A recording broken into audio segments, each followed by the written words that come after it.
Walking the walk, talking the talk, telling you what a CEO is all about. This is the podcast for she's only. We share our stories of leadership to inspire you. So welcome to the She Sleeps, the podcast for she's only. She's only. We're women in leadership, so come on CEO, you should join the show. She Sweets Podcast with Jodi Hood.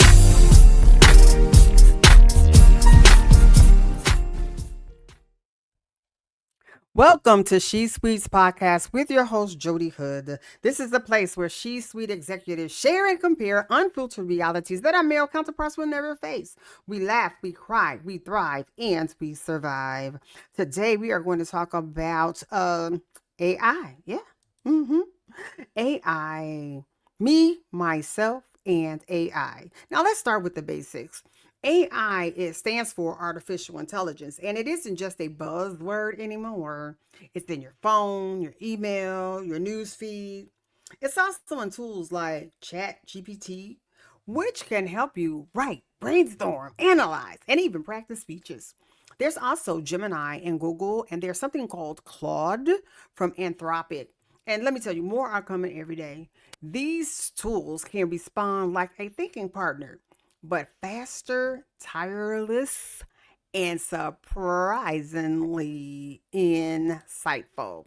So now let me say, I was an AI skeptic before I had a personal encounter with my new best friend. Now let me tell you how we met. So a while back, I interviewed for a leadership role that I really wanted, and I still want it. I'm not gonna lie. And the kind of role that feels like the culmination of everything you've worked for, the pinnacle of your career. I prepared, I showed up fully, and then I waited and waited and waited some more. Shucks. I kept waiting. And when the answer finally came, it wasn't the one I prayed for. So I know I'm strong, I'm phenomenal, but still I was heartbroken. Broken. Yes, I was. And I doubted myself, sure did. And I questioned everything, just going over the interview and and beating myself up for answers that I knew that I kind of missed the mark. Okay. But something inside of me said, don't spiral. Get curious, girlfriend. So I turned to Chat GPT. I heard about it. I said, let me see what's happening with this. And I didn't do it to distract myself, but to lift myself. So I asked it to help me analyze my interview. I used it to hear my strengths and through a different lens. And it became a space for reflection, clarity, and growth. Let me tell you, it's a powerful thing. I mean, we started chatting and it was like we had known each other forever. And it wasn't just a chat box for me, it was a catalyst, it was a mirror, it was a motivator. And that's when I realized, hey, AI is not so bad. And what I feared is, oh, it's going to replace humans. It's not here to replace us. But if used properly, it can definitely raise us. Now, let me tell you, I am now ready to fully embrace AI.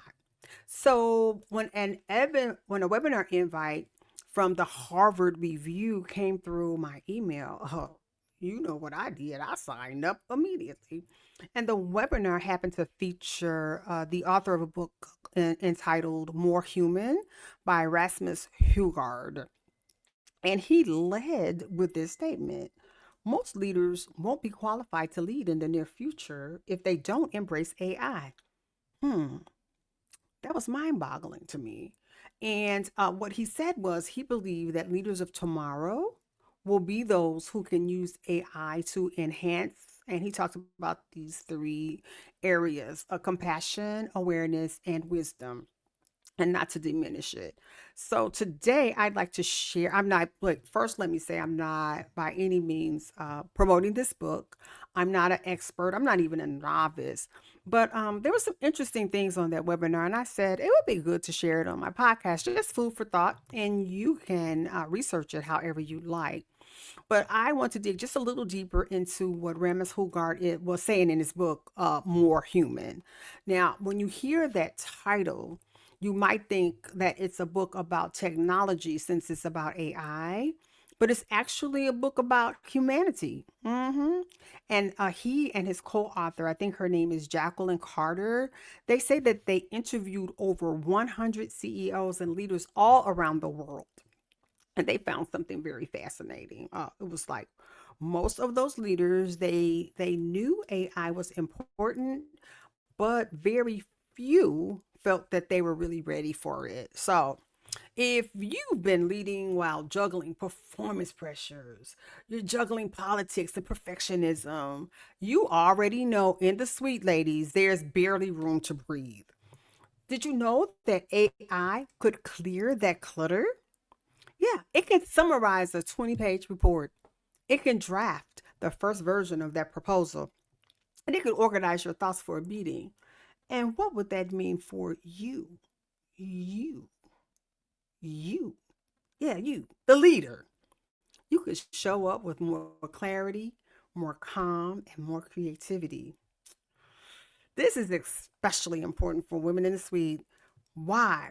Because women are often expected to lead with emotional intelligence. They're expected to lead with razor sharp strategy. Women are somehow expected to nurture the team while crunching the numbers. We are expected to be warm, even though not too warm.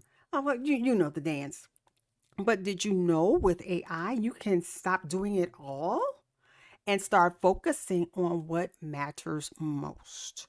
Now, this guy Hugard writes that AI allows leaders to get back to what leadership is supposed to be: wise, kind, and intentional, not buried in busy work or burned out by bandwidth. Mm. I believe this is personal for me, that I believe that this shift is especially powerful for women because we already lead with empathy. We already know how to listen deeply, to hold complexity, and we can sense when a team needs more than just metrics. Maybe they need a warm and fuzzy hug, right? So, if you can imagine pairing those skills with an AI that helps you stay one step ahead, you could save time and make decisions with confidence. So, that's not just future ready leadership. Whew, that's freedom. So, yes, AI is changing everything, but it doesn't have to change who we are, ladies. It can help reveal the most powerful version of who we've always been. Not less human, not robotic, not more machine like, but more human. So let me reiterate. Hugard says that most leaders won't be qualified to lead in the near future if they don't embrace AI.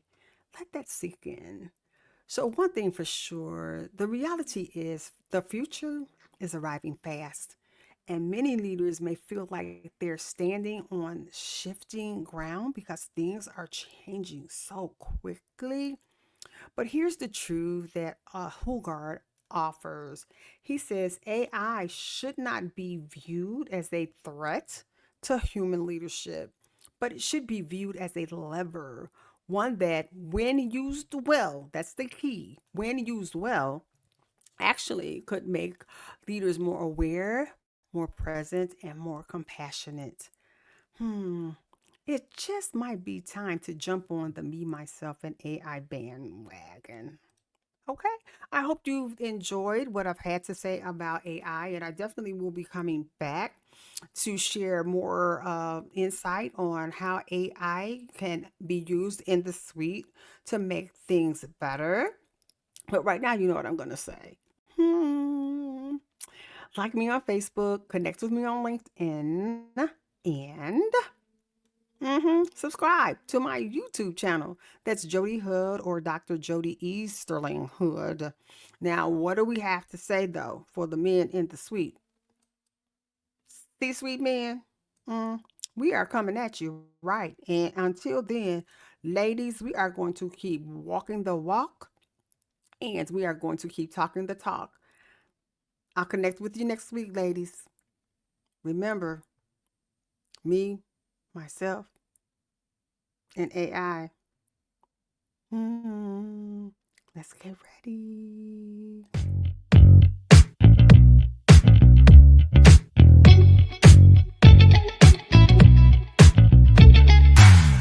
Sweets, you better get ready for the she sweets. Coming at you with the she sweets. It's a podcast for G's only. Sweets, you better get ready for the she sweets. Coming at you with the she sweets. It's a podcast with Jodi Hood.